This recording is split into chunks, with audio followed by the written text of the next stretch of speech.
Hello అండి, అందరూ ఎలా ఉన్నారు? నేను చాలా బాగున్నాను. మీరు ఎలా ఉన్నారో నాకైతే కామెంట్ సెక్షన్లో చెప్పండి. ఈరోజు వీడియో ఏంటంటే కడుపులోని శిశువు కదలికలను బట్టి మనం అబ్బాయా అమ్మాయి అని ఎలా తెలుసుకోవాలి. సో ఈ వీడియో చాలా ఇంట్రెస్ట్గా ఉంటుంది, ఎవరు స్కిప్ చేయకుండా చూడండి. గర్భం వచ్చిన తర్వాత కడుపులోని శిశువు కదులుతున్నప్పుడు ఎవరా అని ప్రతి తల్లికి కూడా ఉంటుంది.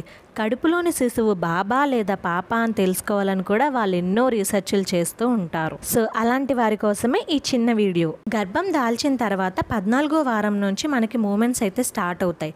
కానీ ఆ మూమెంట్స్ మనకి తెలియవు, ఎందుకంటే బేబీ చాలా చిన్నగా ఉంటుంది కాబట్టి. అంటే 20 నుండి 24 వారాల మధ్య మెల్లమెల్లగా కదలికలు అనేవి మనకి పొత్తు కడుపులో స్టార్ట్ అవుతూ ఉంటాయి. సో ప్రజెంట్ వీడియో ఏంటంటే కొన్ని సర్వేల ప్రకారం తేలింది ఏంటంటే మీ కడుపులో ఉన్నది బాబా లేదా పాప అని చెప్పి వాళ్ళు చేసే కదలికలను బట్టి తెలుసుకోవచ్చంట. మీ కడుపులో ఉన్నది బాబా అయితే మీ కదలికలు ఎక్కువగా తెలుస్తాయంట.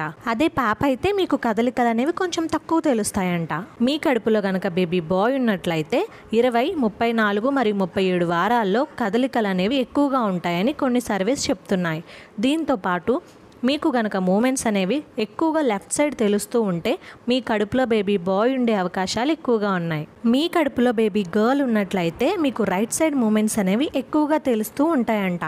సో అలా మీకు రైట్ సైడ్ ఎక్కువగా మూమెంట్స్ తెలిస్తే మీ పొట్టలో బేబీ గర్ల్ ఉండే అవకాశాలు ఎక్కువగా ఉన్నాయి. ప్రెగ్నెన్సీ అనేది అందరికీ ఒకేలా ఉండదు, అందరికీ అన్ని సిమ్టమ్స్ ఉండాలని లేదు. పరిశోధనల ప్రకారం 100లో 90 మందికి మాత్రమే ఈ జెండర్ ప్రిడిక్షన్ అనేది వర్తిస్తుందని నిపుణులు చెప్తున్నారు. సో చూసారు కదా, ఈ వీడియో మీకు ఇన్ఫర్మేటివ్గా అనిపించిందని అనుకుంటున్నాను. మీకు ప్రెగ్నెన్సీలో ఎలాంటి మూమెంట్స్ ఉన్నాయి, ఎటువైపు ఎక్కువగా ఉన్నాయి, ఎవరు పుట్టారు అనేది నాకు కామెంట్ సెక్షన్లో షేర్ చేసుకోండి. ఇలాంటి మరిన్ని ఇన్ఫర్మేషన్ వీడియోస్ కోసం మన ఛానల్ని సబ్స్క్రైబ్ చేసుకోండి. వీడియో నచ్చితే లైక్ చేయండి. Thank you for watching.